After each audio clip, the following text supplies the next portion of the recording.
자, 그래서 알곡과 쭉저기가 이제 알곡과 쭉저기가 나뉘게 되고 스스로 자기 정체를 드러낸다. 근데 이제 가라지는 요란스럽게 등장하고 자꾸 자기 자신을 나타내며 인정받으려고 하고, 알곡은 내실을 다지면서 하나님의 말씀을 쫓게 된다. 할렐루야. 저와 여러분은 하나님의 말씀을 쫓아야 됩니다. 자, 우리 주님이 저와 여러분 모두 능력이 있으실까요? 없으실까요? 자, 손 한번 들어보시기 바랍니다. 난 사람 살린 적 있다. 내가 죽은 사람 살린 적 있다. 손 한번 들어보시기 바랍니다. 맹인의 눈을 뜨게 하신 분, 안지맹이 일어서게 하신 분, 반대로 해야 되나? 맹인의 눈을 뜨신 분은 손을 내리시기 바랍니다. 다 안 내리셨네. 우리는 죽었다 깨나도 주님의 발 뒤꿈치도 못 따라갑니다. 그죠? 그런데 그 엄청난 능력을 가지고 있는 우리 주님이 자기 피아를 할지 몰라가지고 그 이스라엘 그 좁은 땅에서만 계셨을까요? 예? 우리 주님이 돌이 떡덩이가 되게 하는 걸 못하셔가지고 그걸 갖다가 물리치셨을까요?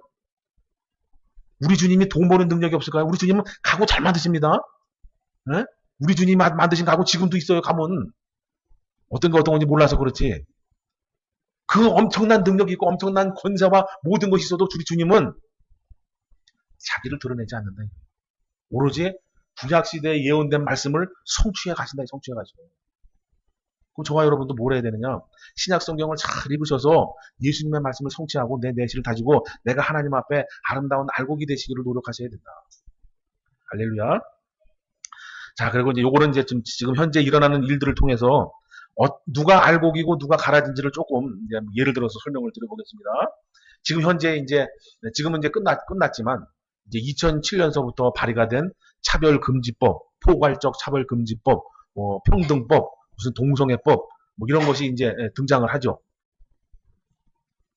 어떻게, 아직은 세게는 아닌데, 너의 남자, 여자만 있는 게 아니다. 제3의 성도 있고, 그것을 내가 선택할 수 있다. 이런 걸 가르치는 학교가 벌써 있다고 그럽니다. 근데 이제 막상 통과가 되면 더 하겠죠. 자, 요걸 통해서 누가 알곡이며 누가 가라지인지를 조금 여러분이 이제 좀 알아가셨으면 좋겠습니다. 자, 그래서 이제 크게 차별금지법을 찬성하는, 요거는 교회 안에서 이야기하는 겁니다. 교회 안에서. 세상 사람들 말하는 게 아니라 이 기독교계 안에서 얘기를 하는 거예요. 그래서 차별금지법을 찬성하는 집단이 있고, 참성하는 기독교인이 있고, 반대하는 기독교인이 있습니다. 여기까지는 아시죠? 그래서 찬성하는 기독교인이 바로 이제 WCC, NCCK, 그 다음에, 뭐더라? 로잔 대회. 뭐, 하여튼 이러한 단체들이 지금 이 차별금지법을 찬성을 하는 거예요. 목사님들이 나와서, 분명히 목사님인데, 여자같이 화장을 하고 나와서, 막 이 얘기를 하는 거예요. 그래서 뭐 퀴어 신학도 얘기하고 뭐 이런 거만 얘기합니다. 그래서 우리 신앙인들이 이걸 갖다가 차별을 하면 되느냐? 하나님의 사랑으로 다 이렇게 해야 된다. 이런 기독교 목사님이 있다 이게요. 신부님, 목사님, 스님이 다 있다 이겁니다. 그래서 찬성하는 교단들이 있고 이것을 반대하는 사람이 있습니다. 그래서 크게 보면 요것만 봐도 이분들이 겉은 목사님이지만 가라지구나. 이렇게 보시면 됩니다. 그리고 요거를 조금 더 이제 줄여서 들어오면 반대하는 집단 중에도, 차별금지법을 반대하는 집단 중에도 정치적으로 반대하는 사람이 있다. 정치적으로 자기의 어떠한 이권을 위해서. 그 다음에 신앙적으로 반대하는 사람들이 있다. 요거를 잘 구분하셔야 됩니다. 그러니까 크게는 찬성하는 집단을 구분하셔야 되고, 그 다음에 반대하는데 여기서 정치적으로 하고 자기의 이권 때문에 하는지 아니면 정말로 신앙적으로 반대하는지 요거를 구분하셔서 신앙적으로 반대하는 무리에 서셔야 된다. 할렐루야. 여기서 벌써 우리가 크게 가라지와 알곡을 구분해 가시는 겁니다. 그래서 제가 처음에 말씀드렸던 게 그거예요. 여러분들이 이제 유튜브를 안 볼 수는 없지만 설교를 들을 때 이게 정말 내 귀에 달콤한 말에 현혹되면 안 된다 이겁니다. 시대를 분별하고 내 영을 살리는 그 말씀을 잘 찾아서 우리가 먹어야 된다는 말씀입니다. 자, 그래서 이제 신앙적으로 반대하는 무리 중에도 이런 무리가 있습니다. 자, 스데반을 죽일 때 사도 바울 혼자 죽였을까요? 스데반 아시죠? 그죠? 스데반을 돌로 쳐 죽일 때 바울 혼자, 사울이죠. 그때는 사울 혼자 죽였을까요? 아니면 많은 군중이 돌을 던져가지고 죽였을까요? 자, 그 많은 군중 중에는 자기가 뭘 하는지 모르는 사람이 대다수다. 그 스데반이 뭐 하는 사람이 모르고 그냥 앞에서 선동하는 사람들이 저거 나빠, 자 죽여, 하나님 신성모독이야, 죽여. 오, 그렇구나. 이러고 돌 던진 사람이 많다. 정말로 그 상황을 알고 저 스데반을 알고 왜 그러는지 이게 정확하게 알고 돌을 던진 사람은 그렇게 많지 않아요. 그냥 우우우우 하니까 우우 하면서 돌을 던져가지고 그냥 죽이는 거죠. 그래서 이 차별금지법도 신앙적으로 반대하는 사람 중에 군중심리 또는 감성과 감정에 의해서 거기 안에 들어간 사람도 많아요. 근데 그것이 나쁘다 좋다가 아니라 그렇게 뭔지 진실 진리를 알지 못하고 거기 참여하면 나중에 거기서 또 만약에 다른 여론이 형성이 돼서 우리가 잘못한 거야, 우리가 실수했네, 그러면 또 그쪽으로 휩쓸려 간다 이거예요. 처음에는 반대했지만 뭘 알지 못하고 반대하면 또 현혹하는 말에 유혹하는 말에 또 넘어가서 나중에 다시 또 찬성하는 쪽으로 돌아선다 이거예요. 이해 가시겠죠? 그래서 신앙적으로 반대하는 무리 중에도 궁중심리 또는 감정과 감성이 아니라 창조 질서적으로 반대하는 사람들을 따라가야 된다. 하나님의 뜻이 이게 아니구나. 하나님의 창조의 질서구나. 그럼 여기서 우리가 잘 분별해서 이렇게 또한 이렇게 이제 좀 진리 쪽으로 가깝게 가셔야 된다. 그러면 이제 마지막으로 창조 질서적으로 이제 반대하는 무리 중에도 이런 무리가 있습니다. 구약에 보면 하나냐라고 하는 선지자가 있고 예레미야라고 하는 선지자가 있습니다. 그래서 하나냐는 이제 바벨론으로 이스라엘 백성, 유다 사람들이 바벨론으로 포로를 끌려갈 때 하나냐라고 하는 선지자에게 또는 예레미야라는 선지자에게 동일한 역사가 어떤 역사가 나타나냐? 하나냐는 이겁니다. 예레미야에게는 너희가 바벨론으로 끌려가라. 이렇게 항거하지 말고 싸우지 말고 그냥 조용히 그들이 시키는 대로 다 버리고 그냥 끌려가. 포로를 끌려가서 70년만 있어. 그럼 내가 다시 회복시키게 그럽니다. 그 응답을 예레미야는 받은 거예요. 그럼 하나냐라고 하는 선지자는 뭘 받았냐? 우리도 군대가 있고 우리도 의지가 있고 우리도 싸울 힘이 있고 가장 큰 것은 하나님이 우리와 함께 하시는데 왜 우리가 저 바벨론으로 포로를 끌려가냐? 싸우자. 싸워. 오히려 더 군대를 모으고 오히려 이 옆에 우방 국가에 우호 국가에 도움도 청해서 싸우자. 라고 하는 게 하나냐 선지자입니다. 하나님이 우리와 함께 하시니 우리도 힘이 있으니 싸우자 그럽니다. 그래서 결국은 결말은 아시죠? 결국 하나님이 누구와 함께 하셨습니까? 예레미야와 함께 하신 겁니다. 아니다. 하나님의 음성이 너희 모든 힘을 빼고 그냥 예레미야를 포로로 끌려가는 게 하나님의 뜻이요. 결국은 그 응답이 그 예레미야의 말이 맞은 겁니다. 그러나 대다수는 하나냐의 말을 듣죠. 그래서 평안하게 포로로 끌려갈 수 있는 걸 고난 가운데 끌려가게 됩니다. 그래서 우리가 어떠한 것을 반대하고 할 때도 마찬가지로 하나냐와 같은 눈을 가진 사람이 있을 테고 예레미야와 같은 눈을 가진 사람이 있을 것이다. 여러분이 눈을 선택하는 건 여러분의 몫입니다. 그래서 몸은 죽여도 영혼은 능히 죽이지 못하는 자. 이건 어떻게 설명을 드려야 되나요? 여러분이 선택하시기 바랍니다. 1번 세게 해주세요. 2번 좀 물 좀 타서 해주세요. 한 분만 요청하기 때문에 나중에 1대1로 오세요. 1대1로 오세요. 세게 해드릴게요. 여러분이 육의 사람이 될 거냐 영의 사람이 될 거냐라는 겁니다. 육의 사람이 될 겁니까? 영의 사람이 될 겁니까? 영적인 사람이 된다면 이 말씀이 내가 그동안 생각했던 것과 달리 다른 방향으로 들리게 될 겁니다. 늘 말씀드리지만 육적인 사람이 되면 항상 근심과 걱정과 고민이 항상 요 안에 있습니다. 무엇을 하든 고민이 되고 무엇을 하든 걱정이 되고 나중에 끝에 가서는 죽음을 두려워하게 되는 거예요. 내가 평상시에는 잘 모르지만 끝에 가서 뚜껑이 딱 열릴 때쯤 내가 육의 사람이었는지 영의 사람이었는지 알 수 있는 건 죽음을 두려워하는 마음이 내 안에 생기면 나는 육적인 사람으로 교회 안에서 살아오게 된 겁니다. 하지만 영적인 사람으로 살아왔다면 죽음의 순간에서 꽃마차를 보시게 되는 거예요. 천국길이 환하게 쫙 열리면서 꽃마차를 보고 그 꽃마차가 오는 그 길과 그 빛이 내 얼굴에 표출이 돼서 주위 사람들이 얼굴이 환하게 돌아가시더라. 그런 간증을 하게 되는 겁니다. 그래서 이 말씀은 영혼은 능히 죽이지 못하는, 즉 마귀 새끼가 아무리 힘들게 하고 아무리 고난을 주고 뭐 예를 들면 뭐 차별금지법에 통하게 돼서 우리한테 핍박을 가하고 뭘 가해와도 그들이 나를 죽이고 어떻게 하는 건 육신밖에 안 된다 이거예요. 육신밖에. 더 세게 말해서 김정은이가 천내로 와서 여기가 공산주의 나라, 북한의 나라가 돼도 걔가 어떻게 할 수 있는 건 내 육신밖에 안 된다 이거. 육신밖에. 내 영혼까지 어떻게 할 수 없다라는 겁니다. 근데 우리 주님은 뭐냐? 근데 나는 너희들의 영혼까지도 내가 움켜쥐고 있는데 너희들은 육신을 움켜쥐고 있는 사람들만 두려워하는구나 라는 말씀인데 이해 가십니까? 우리 주님이 이거 알려준 뭐냐면 나는 너희의 영혼까지 내가 쥐고 있어.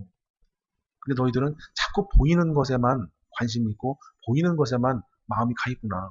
그걸 돌이켜서 너희의 영혼까지 쥐고 있는 나를 좀 봐라 라고 하는 말씀입니다. 그럼 왜 보라 그러냐? 그 영혼까지 쥐고 있는 분이, 자 29절 한번 읽어주시기 바랍니다. 시작. 그래서 30절에 너희에게는 머리털까지 다 세신 바 되었다. 두려워하지 말라. 너희는 많은 참새보다 귀하다. 그러시는 겁니다. 나는 너희의 모든 것을 알고 너희의 모든 것을 주관하고 모든 것을 책임지기를 원하는데, 그러려면 우리는 우리 주님의 손 안에 있어야 되는데 자꾸 손 밖에 있다, 이 밖에. 그러니 내가 이렇게 너희들의 머리털까지 세고 머리까지 다 해서 너희들을 안아주고 너희들을 이끌어주고 너희들을 갖다 이렇게 보호해주고 싶어도 그 울타리 밖에 있으니 우리 주님은 어떻게 하실 수 없다 이거예요. 우리 예수님이 여러분에게 많은 걸 원하시는 게 아니라 내가 관리할 수 있는 울타리 안에만 좀 들어와라. 울타리 안에만. 울타리 안에. 울타리라는 이해가 안 가시면 나는 너희들의 영을 사랑한다. 너희들의 마음을 사랑하고 너희들의 생각을 하고 너희들의 영을 사랑하니 너희들이 영적인 사람, 즉 나의 말대로 살아가는 사람이 되었으면 좋겠구나. 그러면 육신의 것은 내가 책임져 주마. 이 말씀인 줄로 믿습니다. 자, 그래서 32절에 누구든지 사람 앞에서 나를 시인하면 나도 하늘에 계신 내 아버지 앞에서 저를 시인한다. 이 말씀은 봐도 천국은 따는 당상이 아니다. 이해 가시죠? 네. 구원은 은혜로 받았고 감사로 받았고 나의 공로 없이 받았지만 내가 예수님 앞에 또 많은 사람 앞에 가서 예수님을 부인하면 예수님도 나를 모르겠다 그러는 거예요. 모르겠다.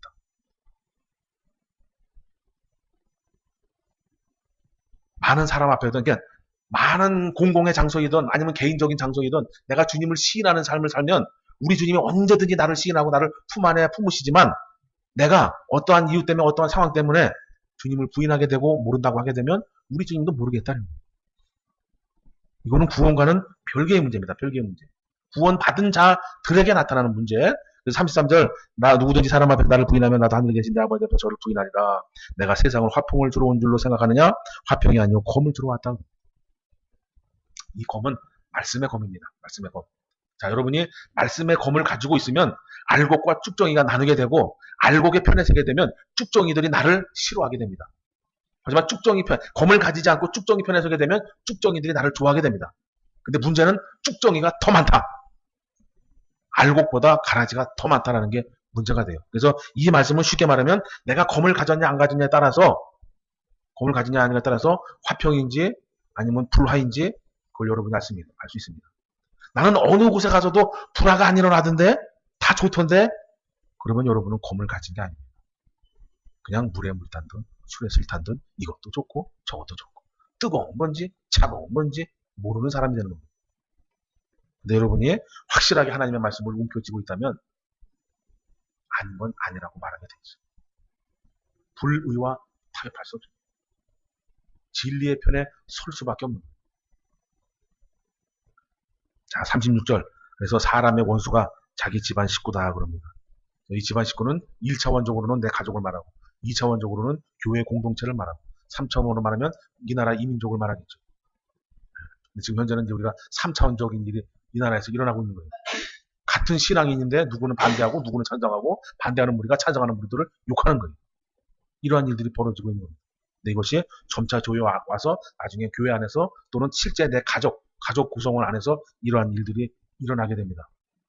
언제 일어날지는 제가 잘 모르겠지만 이러한 일들이 일어나게 되면 우리 주님의 말씀이 실현되고 있구나 이렇게 보시면 됩니다. 자, 37절부터 39절만 한번 읽어주시기 바랍니다. 시작. 네, 자, 이거는 이게 좀 긴 건데 그냥 딱 한 가지만 설명하고 마치겠습니다. 자기 십자가를 지고 나를 쫓지 않는 자는 내게 합당치 않다. 자, 이 십자가가 무엇일까요? 십자가가 주는 의미. 자, 일단 십자가는 우리가 지금 보고 있는 이 십자가하고는 다른 겁니다. 이거는 이 십자가 이후에 나타나는 십자가, 다른 의미의 십자가입니다. 하지만 여기서의 십자가는 뭐냐? 지금 앞으로 공생애를 마치면 예수님이 지고 가실 십자가예요. 그 당시에 십자가를 짓는 것은 수치 중에 수치입니다. 왜냐? 죄인 중에서도 극악무도한 죄인만 그 십자가를 지는 거예요. 대부분 뭐 태형을 치거나 뭐 감옥에 옥살이를 몇 년 하거나 뭐 이런 거지만 이 십자가는 사형 언도가 내려질 때, 사형 선고가 내려지면 그때 가서 지게 되는 게 바로 십자가입니다. 근데 뭐 예를 들면 뭐 소매치기한테 사형을 내리진 않죠. 그죠? 극악무도한 자에게 사형을 언고하게 됩니다. 그런데 이 십자가는 뭐냐? 우리 주님이 앞으로 지실 십자가. 근데 우리 주님이 이 십자가를 왜 지셨냐라는 거예요. 왜? 죄가 있어서 찢었냐? 아니죠. 우리의 죄를 짊어지셔가지고 찐 거죠. 우리 주님은 죄가 없으신 분이에요. 근데 왜 이 십자가를 지었냐? 나의 죄를 짊어졌기 때문에 그 죄를 십자가에서 없애버리신 거예요. 도말하신 거예요. 도말. 그래서 그 의미를 가지고 현재 이 말을 해주는 거다. 너희가 나를 쫓고 싶냐? 나를 따르고 싶냐? 나의 뜻대로 살고 싶냐? 그러면 너희는 죄인이 돼야 돼. 죄인이 돼야 돼. 이 말씀을 해주시는 겁니다. 할렐루야. 우리 주님이 이런 말씀 해주잖아요. 내가 의인을 부르러 왔노라 그러십니까? 죄인을 부르러 왔노라 그러십니까?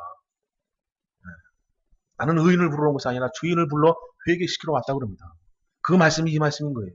예수님을 끝까지 따르려면 내가 죄인인 걸 알아야 죄인은 고개를 빳빳이 세웁니까? 고개를 숙입니까?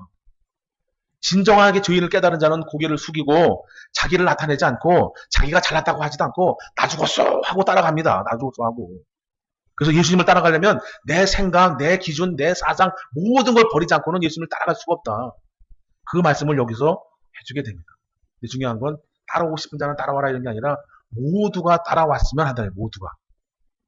근데 모두가 따라왔으면 이 말씀 뭐냐? 여러분 모두가 죄인임을 인식하셔야 되고 회개하셔서 주님밖에 없음을 아셔야 된다.